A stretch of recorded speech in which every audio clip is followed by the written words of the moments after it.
Avis vascular centre మన దేశంలోనే the best varicose vein hospital. Usually మనకి ఎపిసోడ్ స్టార్ట్ అయినప్పుడు జడ్జెస్ ఎంట్రీ ఉంటుంది, యాంకర్ ప్రదీప్ ఎంట్రీ ఉంటుంది, జడ్జెస్ ఎంట్రీ ఉంటుంది, ఆ తర్వాత కంటెస్టెంట్స్ వస్తాము, కూర్చుంటాము, ఆ తర్వాత పర్ఫార్మెన్సెస్ స్టార్ట్ అవుతాయి. మాది ఆటో ప్రాపర్టీ ఉంది కాబట్టి అవంతా కూడా ఏం చేయకుండా first starting episode morning 9 o'clock start అయింది, మా పర్ఫార్మెన్స్ స్టార్ట్ అయింది. సో ఫస్ట్ స్కెడ్యూల్లో ఫస్ట్ పర్ఫార్మెన్స్ మాదే, టెక్నికల్ ఇష్యూ. సెకండ్ స్కెడ్యూల్లో ఫస్ట్ పర్ఫార్మెన్స్ మాదే, డ్రెస్ ది టెక్నికల్ ప్రాబ్లము. మళ్ళీ అక్కడ అలా అయింది. ఆ సెకండ్ స్కెడ్యూల్ అలా అయిపోయింది. దానివల్ల మేము బాటమ్కి వచ్చినాము ఫేస్ ఆఫ్కి. అది కూడా రూల్స్ చేంజ్ చేసిండ్రు. వేరే మేము అసలు 5th పొజిషన్లో లేము, 4th పొజిషన్లో ఉన్నాం సాటర్డే ఎపిసోడ్. బట్ దెన్ ఈ స్కెడ్యూల్ వచ్చేసి out of all the 9 contestants bottom 2 ఎవరైతే ఉంటారో వాళ్ళు అని చెప్పేసి. అన్ఫార్చునేట్లీ కీర్తికి డేట్ లేదు, అండ్ కీర్తి బెంగళూరు వెళ్ళిపోయింది, నేను ఒక్కడనే ఉన్నాను. And I have to perform 90 seconds. నా దగ్గర పవర్ అస్త్రా ఉంది, I want use that power Astra అని చెప్పేసి పవర్ అస్త్రా యూజ్ చేసుకొని సేఫ్ అయిపోయినా. సెకండ్ స్కెడ్యూల్ కట్ చేస్తే పవర్ అస్త్రా యూజ్ అయిపోయిన తర్వాత we are giving one more chance to Dhanraj Bhanu అని చెప్పేసి జడ్జెస్ చెప్పారు. నా పవర్ అస్త్రా వేస్ట్ అయిపోయింది, దానికి వాల్యూ లేకుండా అయిపోయింది. అయ్యా నో ఎలిమినేషన్ పెట్టినప్పుడు ఎందుకు పవర్ అస్త్రాన్ని వేస్ట్ చేయడం అని చెప్పేసి అక్కడ ఐ ఫెల్ట్ బ్యాడ్. మళ్ళీ కీర్తి వెళ్ళిపోయింది. తర్వాత థర్డ్ స్కెడ్యూల్ వచ్చేటప్పటికి కీర్తి తన పర్సనల్ ఇష్యూస్ వల్ల Keerthi got dropped out. Personal issues అంటే ఏది మొన్న అయింది అదేనా? యా, తన పర్సనల్ లైఫ్లో జరుగుతున్న ఇష్యూస్ నాకు చెప్తూ ఉండే. అదే మూడ్లో, అదే ప్రెషర్లో, అదే స్ట్రెస్లోనే పాపం ప్రాక్టీస్లు చేసేది. అండ్ డే 1 నుంచి కూడా కీర్తికి అసలు డేట్స్ లేవు ఈ షోకి. ఓన్లీ 2 days వచ్చేది. బెంగళూరులో షూట్ చేసుకొని రేపు మాకు టెక్నికల్స్ ఉంది అని అనగా ఈ రోజు వచ్చేది. ఈ రోజు వచ్చి 2 performances నేర్చుకునేది. టెక్నికల్స్లో మళ్ళీ టెక్నికల్ డే రోజున అలా చేసేసి ఆ రోజు ఓన్లీ 2 days 2 performances నేర్చుకునేది. ఇమ్మీడియట్గా క్యాచ్ చేసేది వెరీ కాన్ఫిడెంట్గా. సో ముందు నుంచి డేట్స్ ఉంటే కనుక ఇంకా మంచిగా పర్ఫెక్షన్స్తో చేసేవాళ్ళము. బట్ సో సెకండ్ స్కెడ్యూల్ అలాగా పవర్ అస్త్రా పోయింది. ఎందుకని నాకు ఇలా జరుగుతున్నాయి, స్కెడ్యూల్ 1 నుంచి కూడా అన్ని ఇట్లా అవుతున్నాయి అని చెప్పేసి I was making fun of myself on stage. జడ్జెస్తో కూడా నాకే జరుగుతాయి ఇట్లాగా, లైట్లు ఆన్ అయిపోతాయి, మధ్యలో డాన్స్లు ఆగిపోతాయి, నా పవర్ అస్త్రా వాడేసుకుంటారు అని చెప్పేసి కామెడీ ఇస్తుండే. కీర్తి తన పర్సనల్ ప్రాబ్లం వల్ల నేను డ్రాప్ అవుట్ అవుతున్నాను షో నుంచి అని చెప్పేసి తను ఎప్పుడు చెప్పింది, మాకు ఇంకా నెక్స్ట్ స్కెడ్యూల్కి ఇప్పటికి గ్యాప్ ఒక 4 days ఉంటుందేమో అంతే. 4 days అప్పుడు చెప్పింది. అప్పటికప్పుడు జోడీని చూడాలంటే ఇట్స్ ఇంపాసిబుల్. ట్రై చేసినారు లాట్ ఆఫ్ బీబీ కంటెస్టెంట్స్ని అడిగారు. కొంతమంది బిజీ, కొంతమంది ఇంట్రెస్టెడ్. బట్ దెన్ నాకు సెట్ అయ్యేవాళ్ళు. అలా కట్ చేస్తే Sreeja, I was not ready with Sreeja also. నేను శ్రీజాకి కూడా చెప్పినాను ఇది, ఇట్ డజంట్ లుక్ గుడ్, అసలు జోడీగా మన ఇద్దరం సెట్ అవ్వము. నేను శ్రీముఖి అవినాష్కి ఇట్లా శ్రీజ అని అంటున్నారంటే వాళ్ళు చెప్పింది కూడా ఇదే, మీ ఇద్దరు స్టేజ్ మీదకి వెళ్ళగానే ఫస్ట్ పర్ఫార్మెన్స్ అమ్మాడి గుమ్మాడి ఫాదర్ డాటర్ లా ఉంటారు అని చెప్పేసి అలా they were making fun of it. I also felt it, వద్దు అని అనుకున్నాము. బట్ ఇంకా ఛాన్స్ లేదు, యూ హ్యావ్ టు అని చెప్పేసి క్రియేటివిటీని చెప్పిన తర్వాత శ్రీజ కూడా 2 days మాకు షూట్కి పర్ఫార్మెన్స్కి 2 days టైం ఉండే. ఆ 2 daysలోనే 2 performances ప్రాక్టీస్ చేస్తున్నాము. నీలి ఆకాశం అండ్ దమ్ము రూలర్ స్టేజ్ మీద పర్ఫామ్ చేసినాం. ట్రస్ట్ మీ, నీలి ఆకాశం మేము అనుకున్నాము చాలా బాగుంటుంది, క్యూట్గా వావ్ మూమెంట్ ఉంది, థర్మోకాల్ అని చెప్పేసి. ప్రాక్టీస్లో ఒక్కసారి కూడా థర్మోకాల్ ఇలా కొడితే మిస్ అవ్వలేదు, చేతిలో ఉండేది. 2 వావ్ మూమెంట్స్. టెక్నికల్స్ మిస్ అవ్వలేదు అసలు. నెవర్ ఇన్ ద పర్ఫార్మెన్స్ మేము ప్రాక్టీస్ చేసిన దాంట్లో ఒక్కసారి కూడా మిస్ అవ్వాలా. We were very confident that will be a clean act, క్యూట్గా ఉంటుంది, వావ్ మూమెంట్స్ ఉన్నాయని చెప్పేసి అనుకున్నాము. కట్ చేస్తే స్టేజ్ మీద ఇట్లా థర్మోకాల్ కొట్టగానే ఇదే ఇటువైపు ఎగిరిపోయింది, ఇంకోటి అటువైపు ఎగిరిపోయింది. దీనివల్ల బ్యాక్ సైడ్ ఫ్యాన్ ఆన్ ఉంది, అక్కడ జడ్జెస్ ఏసీ ఆన్ ఉంది. They forgot technical problem. I can't complaint, ఇవన్నీ బ్యాక్ ఎండ్లో జరుగుతుండే. ఐ ఫెల్ట్ ఓకే, ఇది కూడా ఇట్లా అయింది, అన్నీ నాకే అవుతున్నాయి, అన్ని టెక్నికల్ ఇష్యూస్, ఏదో ఒక ప్రాబ్లమ్, పర్ఫార్మెన్స్ ఏది స్మూత్గా రావట్లేదు అని చెప్పేసి.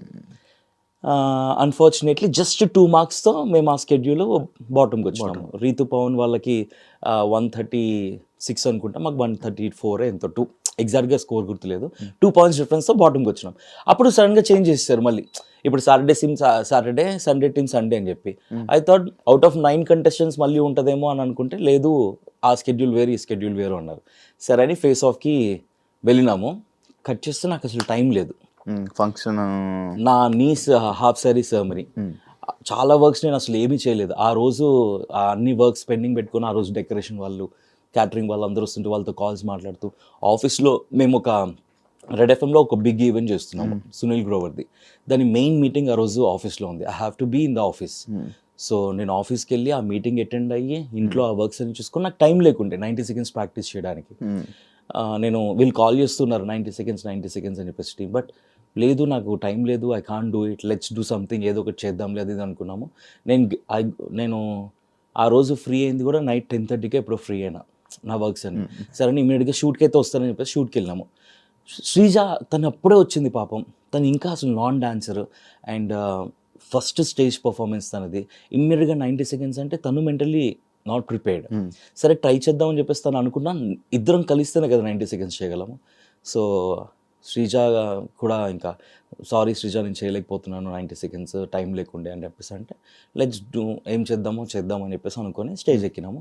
I said the same thing to judges, నాకు అస్సలు టైం లేకుండే, అన్ఫార్చునేట్ అన్ని వరుసగా నాకే జరుగుతున్నాయి. సో టైం శ్రీజది నీది ఎలిమినేట్ అయిపోయాక చాలా మంది కామెంట్స్ అండ్ స్టోరీస్ పెట్టారు, శ్రీజ దొమ్మే ఉంటే ఇంక ఎలిమినేట్ అయిపోవాల్సిందే, ఆమె తప్ప ఇంకేం రాలేదని చాలా నెగిటివిటీ అనేది స్ప్రెడ్ అయ్యి. So bad, she is such a sweet heart, నవ్వుతూనే ఉంటుంది అండ్ వెరీ సపోర్టివ్. అండ్ ఎంత ప్యాషనెట్గా నేర్చుకుందంటే తనకి తెలుసు తనకి డాన్స్ రాదు అని చెప్పేసి, గ్రేస్ఫుల్గా చేయాలి అంటే కనుక ఇట్ టేక్స్ టైం అని చెప్పేసి ఉన్న టైంలో ఈ 2 పర్ఫార్మెన్సెస్ కూడా పాపం కష్టపడి ఫస్ట్ టైం పర్ఫార్మెన్స్ నైట్ 1:32 వరకు ప్రాక్టీస్ చేసినాం మేము ఆ పర్ఫార్మెన్సెస్. సో తను చాలా కష్టపడింది, చాలా ప్యాషనెట్గా తను కూడా చేద్దాం అనుకుంది, తన జర్నీ కూడా వెళ్ళాలి అని చెప్పేసి. బట్ అన్ఫార్చునేట్గా అంటే నా ప్రమేయం లేకుండా అన్నీ జరిగిపోయినాయి. లైట్లు ఆన్ అయిపోవడం, ఆఫ్ అయిపోవడాలు, ఏసీలో ఆన్ నుండి థర్మోకోల్ ఎగిరిపోవడాలు, కీర్తి పర్సనల్ ఇష్యూస్ అవ్వడాలు, కీర్తి మాల్ ఫంక్షన్ అవ్వడము, అండ్ దెన్ పవర్ స్టార్ అన్నెసరీగా వేస్ట్ అయిపోవడము, ఇవన్నీ నాకు తెలియకుండా ఏంటో something is happening, not everything is in right way, ఏదో ఒకటి జరుగుతుంది ఎవ్రీ స్కెడ్యూల్ అని చెప్పేసి అనిపించింది. 90 సెకండ్స్ చేయడానికి రెడీగా ఉండే విత్ కీర్తి, బట్ కీర్తి అవైలబుల్గా లేదు. ఇక్కడ 90 సెకండ్స్ చేద్దామంటే నేను అవైలబుల్గా లేను, టైం లేకుండే. జస్ట్ 1 డేలో అవ్వదు కదా. అదే రోజు నాకు మీటింగ్స్ ఆఫీస్లో, అదే రోజు నాకు ఫ్యామిలీ ఫంక్షన్ ఉండడంతో ఇంకా నేను మెంటల్ డిసైడ్ అయిపోయాను, okay it's not working out, so let's take a call, వాళ్ళు ఉండమంటే ఉందాము, నెక్స్ట్ షెడ్యూల్ చూసుకుందాం, వెళ్ళిపోమంటే వెళ్ళిపోదాం అని చెప్పేసి శ్రీజ నేను మాట్లాడుకొని అప్ టు ఇయర్ అంటే ఐ వాంట్ గో అంటే ఓకే అని అన్నారు అంతే. కాదు మీ జోడీలు విడిపోతున్నాయి ఎందుకు, బీబీ జోడీస్? ఏమో సీజన్ 2లో అదే కీర్తికి పర్సనల్ ఇష్యూ, నాకు వచ్చేసి నా పర్సనల్ అదే ఏది వర్కౌట్ కావట్లేదు. And then personal family occasion, office work. Naini పావనికి తనకు కూడా మెంటల్ స్ట్రెస్ ఉండడం, she not able to take all this stress అని చెప్పేసి షీ డ్రాప్డ్ అవుట్. బయాస్డ్ ఏమైనా ఉందా అంటే నీకు అనిపించిందా? బయాస్డ్ ఇన్ ద సెన్స్ అంటే లైక్ ఒక ఇప్పుడు వీళ్ళకి సపోర్ట్ చేయాలి, ఈ టీంకి సపోర్ట్, ఈ ఈ డ్యాన్స్ సపోర్ట్.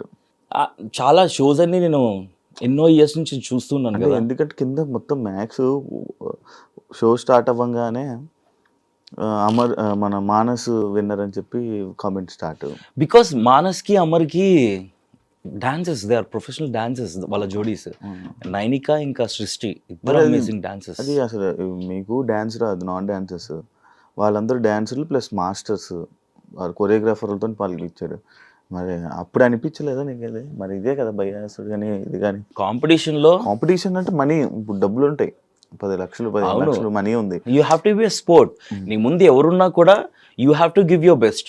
ఇప్పుడు నైనిక అమర్దీప్ చేసిన పర్ఫార్మెన్సెస్ అన్ని ది బెస్ట్ ఉండవు, నేను చేసిన పర్ఫార్మెన్సెస్ అన్ని అట్టర్ ఫ్లాప్ ఉండవు, కొన్ని బెస్ట్ ఉంటాయి కొన్ని ఫ్లాప్లు ఉంటాయి, వాళ్ళ దాంట్లో కూడా బెస్ట్ ఉంటాయి ఫ్లాప్ ఉంటాయి. సో వాళ్ళ దాంట్లో కూడా కొన్ని మిస్ అయినవి ఉన్నాయి, ఎనర్జీ డ్రాప్ అవడం కానీ, వాళ్ళ ప్రాపర్టీ మిస్ అవ్వడం కానీ అట్లాగా. So yeah it's a competition అంతే. నీకు అదర్ జోడీస్కి competition, you go have fun, dance, judges will take care of it. కంటెస్టెంట్స్తో ఏమైనా ఇస్తారనుక మాట్లాడుకోవాలా.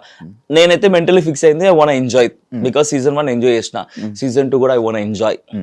బేసికలీ మనం ఏ షో తీసుకున్నా కూడా ఐ విల్ ఎంజాయ్ ఇట్, కాబట్టి ఎంజాయ్ చేసుకుందాము. ఎందుకంటే నేను బీబీ జోడీ టాపిక్ నెక్స్ట్ నేను మాట్లాడాలనుకుంది బీబీ జోడీ. అంటే బీబీ జోడీ నుంచి నువ్వు ఎలిమినేట్ అయిపోయి వచ్చేస్తే నీ వల్లే ఈమె ఎక్కడ ఉంటే ఇది ఈమె వల్లే చేయుతూ మీరందరూ ఎలిమినేట్ అయిపోతున్నారని చెప్పి ఇలాంటివి చాలా క్రియేట్ అవుతున్నాయి. లైక్ అది దానికి ఎప్పుడు రియాక్ట్ అవ్వాలి అనుకోలేదా నువ్వు? ఏం అవసరం? ఇప్పుడు రివన్ ఫ్యాన్ పేజెస్ అవ్వచ్చు, లేకపోతే పిఆర్ టీం ఏదైనా అవ్వచ్చు, నాకు రీతు డెమాన్ బాండ్ చాలా ఇష్టం, ఎందుకంటే పవన్ నిజంగానే రీతుతో చాలా బాగా కనెక్ట్ అయ్యాడు. సో ఐఎమ్ హ్యాపీ, వాళ్ళిద్దరు కూడా మంచిగా ఉన్నారు. నేనే చెప్పిన హౌస్ లో కూడా ఫస్ట్ లో వాళ్ళు బాండ్ ఏంటి కంటెంట్ కోసం చేస్తున్నారు అనిపించినా సరే, లేటర్ ఆన్ జెన్యున్ గానే ఇద్దరు చాలా బాగా కనెక్ట్ అయ్యారు అనమాట. సో ఐఎమ్ హ్యాపీ, వాళ్ళ ఫ్యాన్ పేజెస్ కానీ వాళ్ళకి ఎంత సపోర్ట్ చేసుకున్నా సరే okay. I don't know why they are targeting me. చేసుకుంటే చేసుకున్నాను, వదిలేస్తా. బట్ ఉంది కదా టార్గెట్. గట్టిగానే మీకే అనిపించినప్పుడు నాకు అనిపిదా, బట్ ఎందుకు ఎక్స్ప్లెనేషన్స్ ఇచ్చుకోవాలి? ఒక రోజు 2 రోజులు 3 రోజులు పెట్టుకోండి, మీకు ఖాళీ టైం ఉంది, నా మీద కమెంట్లు పెట్టుకుంటానంటే పెట్టుకోండి, నాకే రీచ్ వస్తుంది. మీరు ఎన్ని కమెంట్లు పెట్టుకున్నారంటే నాకు అంత రీచ్ వస్తుంది, పెట్టుకోండి అని వదిలేస్తా. ఎందుకు ఎక్స్ప్లెనేషన్స్ ఇచ్చి, ఇప్పుడు వాళ్ళ కోసం ఎక్స్ప్లెనేషన్స్ ఇచ్చినంత మాత్రాన వాళ్ళని పెట్టడం మానేస్తారా? అబ్బా చెప్పిందిరా, చేస్తుందిరా, ఇది చేస్తుందిరా, అది చేస్తుందిరా, చేసుకోండి. ఏదో పిచ్చ లైట్ తీసుకుంటాం. పిచ్చి లైట్. నెగిటివ్ కామెంట్స్ కూడా పట్టించుకోను అసలు. నేను నెగిటివ్ కామెంట్స్ కాదు కదా, ఎవరైనా నెగిటివ్ గా నా గురించి చెప్పారంటే స్క్రోల్ చేసేస్తా, చూడండి ఫస్ట్. అవునా? ఓకే. ఎస్, బేబీ జోడీ టాపిక్ వచ్చింది కాబట్టి బేబీ జోడీ ఎలా ఉంది ఎక్స్పీరియన్స్? First reality show. బాబోయ్, dance competition guys, it's not a small thing. నిజంగా చాలా కష్టపడాలి తెలుసా అసలు. నాకు డాన్సే రాదు ఫస్ట్. సరే బీబీ జోడీ అవకాశం వచ్చింది, ట్రై చేద్దాం. ఫస్ట్ నేను డాన్స్ నేర్చుకోవచ్చు, ఓహో ఇట్లా ఉంటుందా అని చెప్పి తెలుసుకోవడానికి జోడీ చేస్తాను అన్నాను, వైల్డ్ కార్డ్ గా అయినా సరే. అక్కడ అందరూ టాప్ నైనిక, అమర్దీప్, సృష్టి, మానస్ ఎలాంటి డాన్సర్లు, ఒక్కొక్క శ్రీ సత్య వాళ్ళు ఎంత మంచి డాన్సర్లు. వెళ్ళినా ఓకే, చైతు చాలా బాగా చేశాడు, నిజంగా చాలా చాలా చాలా సపోర్ట్ చేశాడు నాకు. నేను 2 డేస్ లో 2 పర్ఫార్మెన్సెస్ నేర్చుకున్నా. నాకు చాలా గొప్పది, ఒక పెద్ద అచీవ్మెంటే నాకు అది. విన్నర్ లానే అచీవ్మెంట్, నేను నిజంగా రాసుకుంటాను అది. అది చాలా బరువు కూడా ఉంది, బట్ నిజంగానే నేనైతే ఫుల్ హ్యాపీ అబ్బా. నేనైతే హ్యాపీ. సరే ఇంకా రాకుండా ఉండాల్సింది అని అనిపించిందే గానీ, బట్ నా పర్ఫార్మెన్సెస్, నా ఫస్ట్ పర్ఫార్మెన్స్ కి అయితే నేను బాగానే చేశానని ఫీల్ అవుతా. కాదంటే ఇప్పుడు మీరు వెళ్తున్నావు ఫస్ట్ రియాలిటీ షో, చైతు వదిలేస్తాను అని అన్నాడు, ఎందుకు వదిలే అని ఎంకరేజ్ చేసావు? వదిలే అని ఎంకరేజ్ చేయడం కాదు, ఇప్పుడు నా పార్ట్నర్ తను ఓకే. అప్పటికి చాలా సార్లు పాపం ఏదో కుదరట్లే, కీర్తి వెళ్ళిపోయింది, తర్వాత ఇంకో పార్ట్నర్ కావాలి, పవరస్త్ర పోయింది, అది అదే ఎలిమినేషన్ లేదు ఏం లేదు, పవరస్త్ర పోయింది అన్ని. సో నేను లాస్ట్ 2 డేస్కి వెళ్ళా, నాకు చాలా సపోర్ట్ చేశాడు. ఇప్పుడు నిజంగానే చైతు కొంచెం మంచి డాన్సర్, చాలా బాగా చేస్తాడు. నేనా నా డాన్స్ అంతంత మాత్రాన్ని ఏదో వచ్చినట్టు మన డాన్స్ గురించి తెలుసు. అలాంటి నన్ను పార్ట్నర్ కాకుండా ఒప్పుకున్నాడు చైతు, అక్కడే సపోర్ట్ చేశాడు. తర్వాత నాకు స్టెప్స్ నేర్పించడంలో చాలా ఓపికగా పేషెన్స్గా నేర్చుకో అని చెప్పి చేస్తున్నాడు, చాలా మంచిగా హెల్ప్ చేశాడు. అలాంటిది సమ్వేర్ తనకి ఇంకా ఏదో కలిసి రావట్లేదనో, బట్ సమ్వేర్ ఈ ఫెల్ట్ బ్యాడ్, దేనివల్ల హర్ట్ అయ్యాడు. చేయను అన్నప్పుడు నాకు అంత సపోర్ట్ చేసిన పార్ట్నర్ని నేను సపోర్ట్ చేయకుండా ఎందుకుంటా? నేను సపోర్ట్ చేయకుండా లేదు చైతు నేనైతే చేస్తానని చెప్తే వాల్యూ ఏంటి? సో అంత నాకు సపోర్ట్ ఇచ్చాడు కాబట్టి నాకు సపోర్ట్ ఇవ్వాలనిపించి ఓకే నీకేం నచ్చితే అది చెయ్యి అని చెప్పి నేను కూడా ఓకే అన్నాను. ఫీల్ అవ్వలేదా? ఫీల్ అయినా వెళ్ళిపోయినా ఉంటది కదా ఎంతైనా, first dance reality, first stage performance, ఇలా వచ్చి ఇలా వెళ్ళిపోవడం ఉంటది కదా ఎంతైనా సరే, బాధ ఉంటది కానీ ఏం చేయాలి, బాధపడి అయిపోయింది. ఇంకా బాగుందా ప్రదీప్, యాంకర్ ప్రదీప్ తో శేఖర్ మాస్టర్ బాగుంది, మన శ్రీదేవి గారు చాలా బాగుంటారు బయట, తెలుసు నాకు, నేను చేశాను. నువ్వు చేసావు కదా, చాలా బాగుంటారు, ట్రై చేశాను, బాగుంటారు. సదా మ్యామ్ కూడా, ఇద్దరు బ్యూటిఫుల్ గా ఉంటారు. అంత మంచిగా ఉంది, హ్యాపీ అనిపించింది మొత్తం. నాకు ఇష్టం, నాకు నచ్చుతుంది అబ్బా.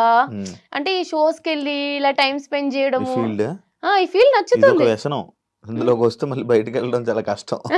లేదా మేనేజ్ చేస్తాను కానీ నాకు నచ్చుతుంది అనుకుంటాను వాళ్ళ తెలిసి. నేను స్టార్టింగ్ లో నువ్వు అప్పుడు సరే తర్వాత మాట్లాడదాం. ఏంటి స్టార్టింగ్ లో